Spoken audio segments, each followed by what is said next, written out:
Yo, what's up, guys? Teacher Paul here, and today we are reacting to a coffee request. This comes from Nami, and I think this is about learning Korean. The title says 6 Things I Wish I Knew Before Learning Korean, and this is from a channel called Natalia Garza.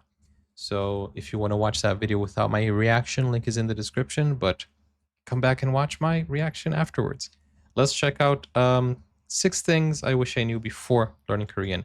And this might help me if I am to learn Korean. Let's go.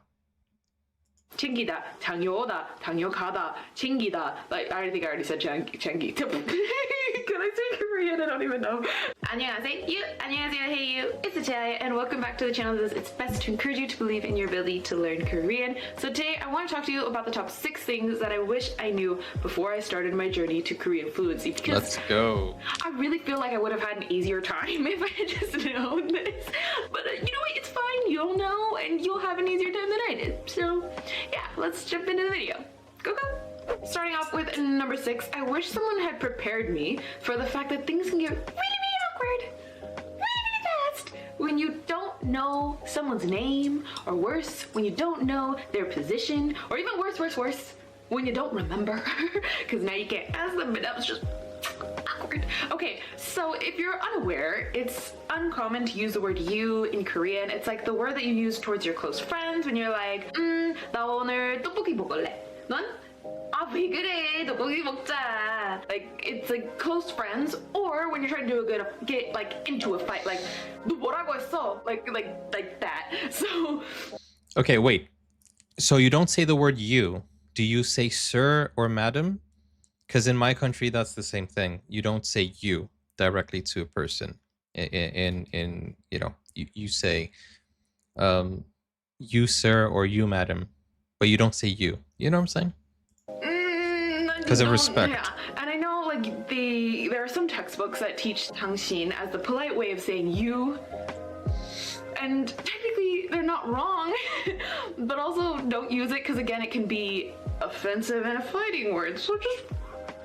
You don't use it. So usually when you're trying to address someone or call out to them like, hey, so-and-so, you want to order some chicken. You have to use their name followed by a title or like a position of some sort. So maybe 언니, 오빠, or if they're below, like younger than you, but you're not close enough to call them any of those things or something, you would use she, right? And if it's not that kind of situation, you would call them like 선생님 or 실장님 or something like that, right? Wow, okay. But when you don't know their name, so what would you call me? You can't put she, which is the one you use when they don't have a title. And if you don't know their position, you can't just be like,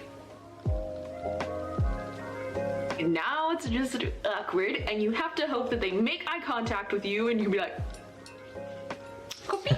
Coffee? I think I just said nosebleed. Great. Do you want to order some coffee? Wait a second. That looks very similar. Copy and how do you say nosebleed? Oh, okay. Just the first one changes, right? Interesting. Do you want to order some coffee? You know, you have to like make eye contact, and it's so awkward because I found myself in this position so many times when I was at church, right? I would meet all these people that were around my age but older than me, and they would tell me their names, and I would forget by the next Sunday when I saw them, and I didn't feel comfortable calling them 언니 or 오빠 because I don't know them, but then I don't know their names either, so I would literally sit there being like, and I would be eavesdropping. I was like the queen of eavesdropping, and like I was waiting for somebody to say their name so I could be like, okay, that one is Hayoung, and that's her name. And I like write it down on my phone, and I'd be like, okay, Hayoung has dyed hair and glasses. That way the next time I saw her, I could be like, Hayoung 씨 잘 지냈어요? Like I could address them because I didn't want to be rude. I'm sorry, that was like. Okay, but wait a second. Yeah, it feels like it's difficult, doesn't it?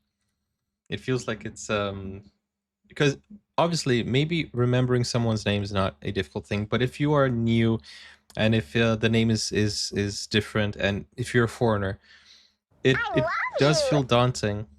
Thank you so much, Nami. Guys, let me just say one thing. Our viewers from South Korea cannot become, they can't become members here on Twitch. So if anybody wants to gift a membership, then please, feel free to direct your memberships to the Korean audience, which is so sad that Twitch doesn't do that. So if anybody wants to generously do that so that they won't get ads, then I'll give you a free coffee request if you want to do that. A rant because I got really stressed really fast. Number 5, there are so many Korean words that will be translated into 1 or 2 words in English, and it makes it really difficult because they're all different in Korean. They're not the same. You can't interchange them. They are not substitutable, okay? So, for example, in English, we say you bring something, you carry something, or you take something. Just 3 words. Just 3 words that we use in everyday conversations to express this idea of movement, right? But in Korean, there's like 6 or 7 words that I can think of off the top of my head that are used in everyday conversation that are used to mean to bring, to carry, or to take. Shall we begin? 들다, 챙기다, 가져오다, 가져가다, 데려가다, 데리다. Oh yeah, and there's 잡다. And like I said, don't forget they're all different and they have their own things or times when you use them. Some mean you're bringing or taking an object, some mean you're bringing or taking a person, and one means this on the 잡아 means you're only talking about the hand. You can't use it to mean you took some milk home or something. Like to hand in something. So good luck with that. Wow, okay. Number 4, like Korean words, Korean grammar has a lot of structures that all mean the same thing in English. Oh, and don't forget, you can't substitute them for each other because they all have a different feeling, and if you try to substitute them with each other, it's wrong. Or you said something completely different from what you done thought you said, okay? That makes translation so much harder because if you don't have that word in English, a lot of things can get lost in translation. Dang. But it feels like there's a very rich vocabulary in Korean, since you guys have so many words for different, very specific and probably very literal meaning to words. So, for example, in English we say the word because. Because something, something. Or since something, something. Or, what's the other way? Due to something. Something. In Korean? So we have 3. We have 3, but in Korean, there's like 4, 5, maybe even 6 structures that can be used as the word because. Shall I educate you? Yes. I think that's the same in French. The same in French. You also have that. You also have that in French. I think I shall. Now, because there are so many, I cannot tell you them off the top of my head, so I have them here, listed out for me to read to you. 알아서, 이니까, 때문에, 덕분에, 거든. 왜냐하면 뭐뭐뭐 때문이다. 느라고는 바람에, 일 테니까. How is her pronunciation? She seems like she speaks good. And those are the only ones that I could remember Good while Korean. writing this script. There are probably more.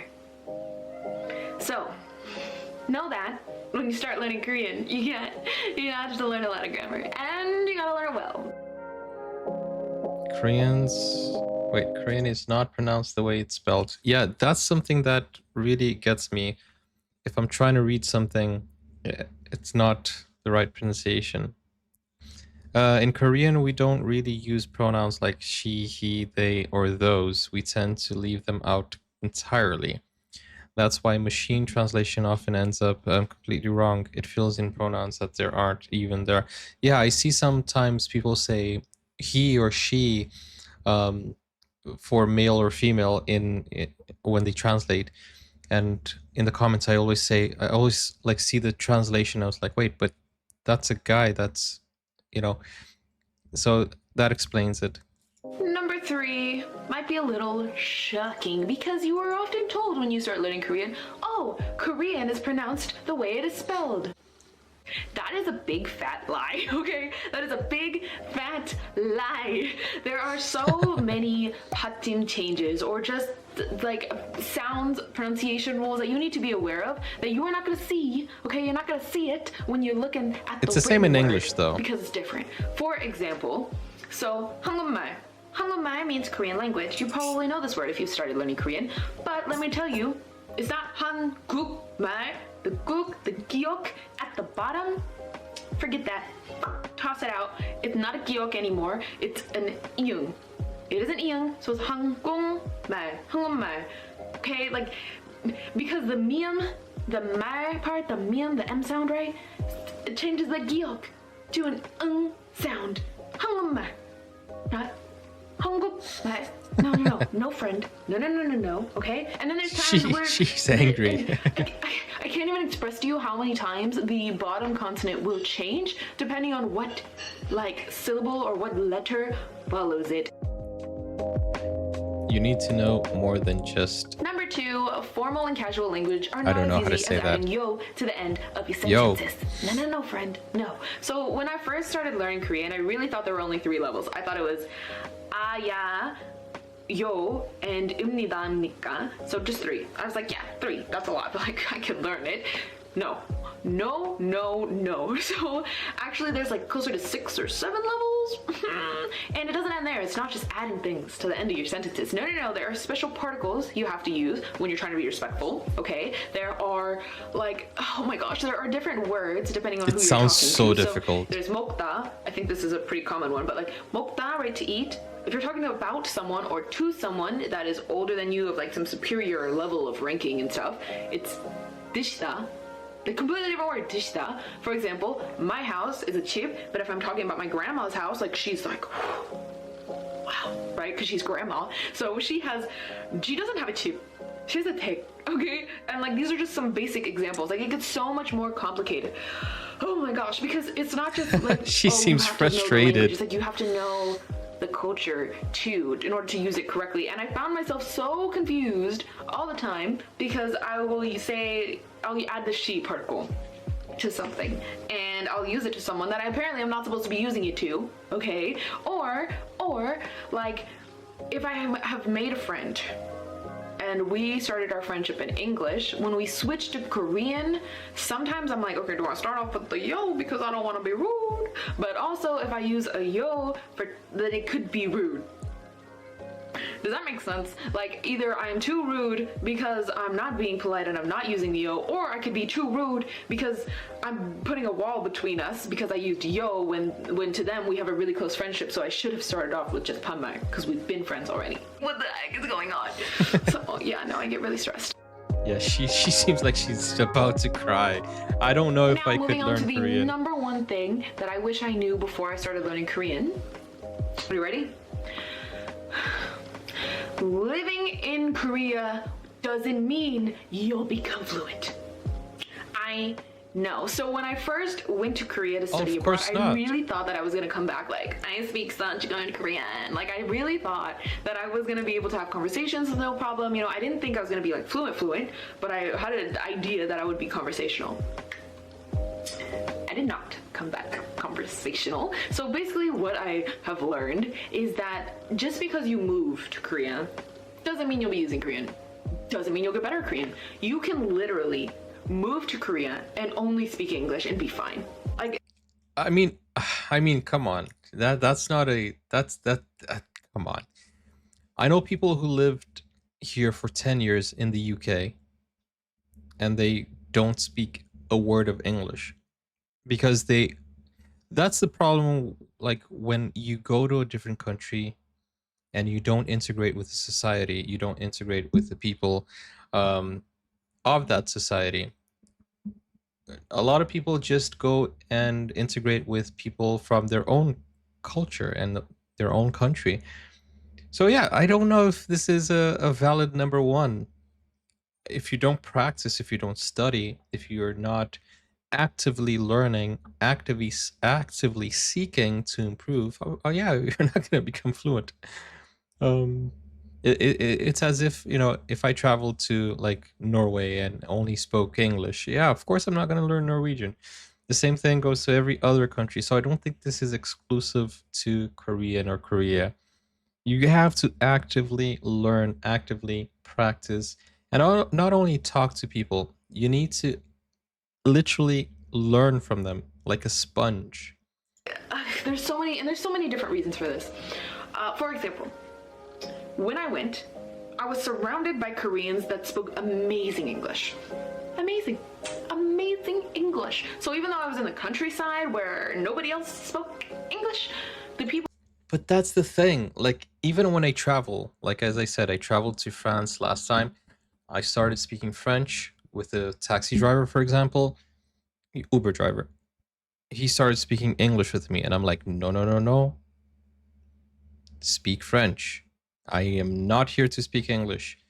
So you need to tell people, look, I love your English, and I know you want to practice, but this is my turn. I need to learn. So you're speaking Korean with me, and that's it. Oh, if I don't understand, doesn't matter. I'm gonna learn. And that's how it should be, you know. People that were my roommates, the people that I was seeing in class, like they all spoke English. Even if it wasn't like, wow, fantastic English, they spoke English better than I spoke Korean. So all of my relationships were in English, with the exception of makes like, no my church. sense. But like everyone I hung out with was speaking in English. My international friends, English, obviously, and like my Korean friends, English. So for me, like I never did, it just, no, it didn't happen. There's so many ways. The best way, but the hardest way, most difficult way to learn a language is find a job in that language. Because you have no other choice. Either you learn the language, either you learn the job, or you're fired. So yeah, getting a job will get you to be fluent. As long as, you know, as long as you learn from it and practice and actively seek knowledge and correct yourself. But yeah, I mean, of course, if you're not learning the language, you're not going to learn the language. That makes no sense. This number one makes no sense. I'm sorry. But I appreciate her enthusiasm here. To not become fluent. It's just, it's not gonna happen just because you're there. You're still gonna have to put in a lot of effort. You're still gonna have to go and try and like make those friends that don't speak English so you can practice. Like there's so many people in Korea that speak good English to where if they hear you struggling in Korean, they'll just switch to English. They'll be like, oh, how can I help you? What are you looking for? Do you need help with directions? Like they will just come up to you and bless their souls. You never know when you're gonna need a person like that, but like it makes it really hard to like just pick up Korean by living in Korea, if that makes sense. So I hope you guys enjoyed hearing my 6 little mini rants, and if you're starting your journey in learning Korean, you can check out this video down here where I give you some tips on how to start learning. Anyway, I'll see you guys in the next video, so tama bye you guys. Bye! Okay, so I'm not gonna consider that first one because I feel like that's common sense. If I'm in a gym, I'm not gonna get buff if I don't do the exercises.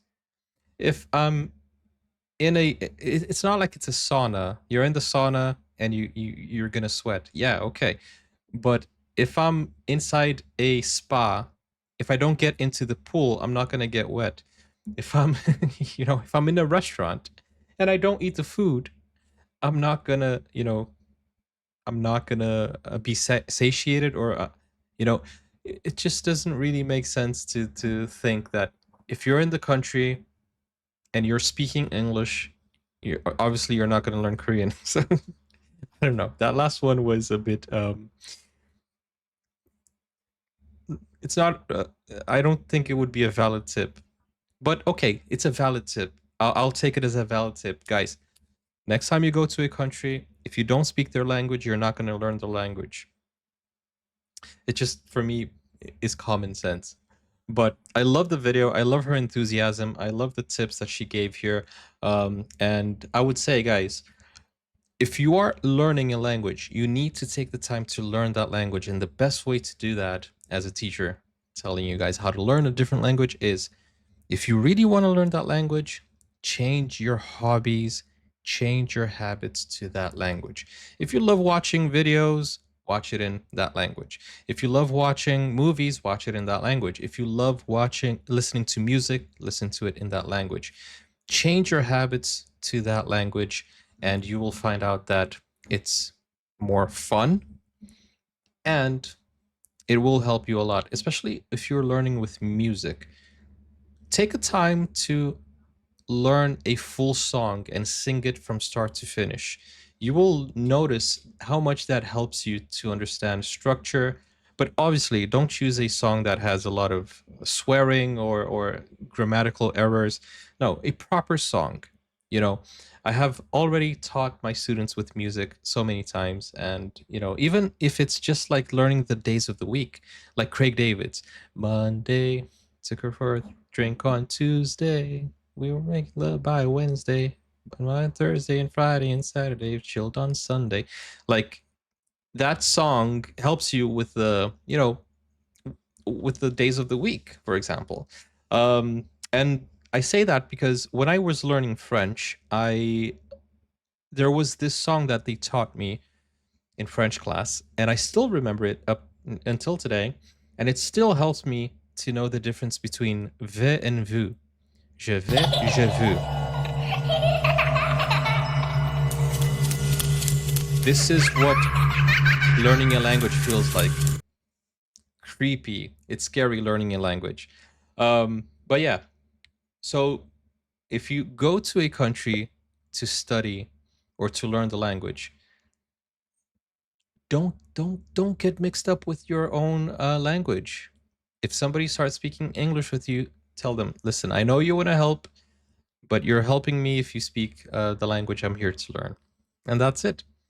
I have told this to so many of my students, and one of the things that I have always been very strict about is I never speak Portuguese to my Portuguese students. They can say as many things as they want in Portuguese. I never yielded, not even one single word, not even one word. And there was one of my students that I never ever spoke a single word of Portuguese throughout 2 years. And then when he passed his test, when he got his certificate, I finally said, "Okay, now we can speak Portuguese." And he's like, "Dude, I have never heard your voice in Portuguese, and it's different. It's a different tone. Like I never knew your accent for 2 years." And people normally insist, "Oh no, but use Portuguese to teach me English." No, that's not how it works. I'm very strict on that, and it works. It works. And then the method I use, you may ask, how do you teach a language to someone who knows nothing of that language, and you don't use anything else? It's just it's like a baby learning a language. You do a lot of association, you do a lot of picture. Like it works. Okay, it works. It's frustrating at first, but at some point your mind clears up and you're like, wow, I can understand. It's like the Karate Kid, when you put the jacket on, jacket off. You know, at the end of the day, you're like muscle memory. But yeah, it works. So I think the number one tip is, if you're going to learn a language, learn the language. You're not doing it for fun. You're not doing it for. You're doing it for education. You can make it more fun, but you need to actively learn. Watching a movie in that language without actively learning won't really make you learn the vocabulary, but you can pick up a word or two.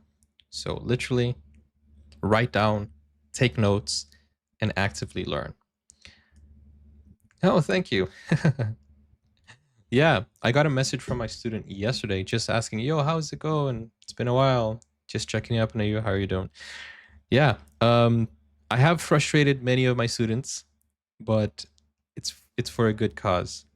They I have had a very high, I think 95% success rate, and the 5% who didn't pass was because they just they didn't do the work. They just didn't want to. And it's easy for me to say that, but I was there. It's not that hard to learn a language if you are dedicated and doing it. It's the same thing as the gym. If you're in the gym and you're putting in the work, there's no way you're gonna come out of the gym the same way.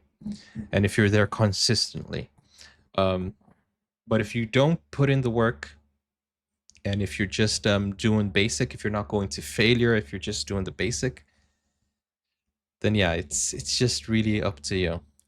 you're not going to see the results that you could have seen if you were just dying there on the floor. Oh man, it just really depends on how much you push yourself. But anyways, this was a great video, and it's not easy. It's mentally draining. It's frustrating. But if you have a clear goal, you will go through the pain and you will see the gain. Anyways, guys, I'll see you on the next video. Go over to Buy Me Coffee or to Patreon to support the channel, request videos, watch full movie reaction series and concerts, or click over here to see my playlists. Take care. Bye-bye.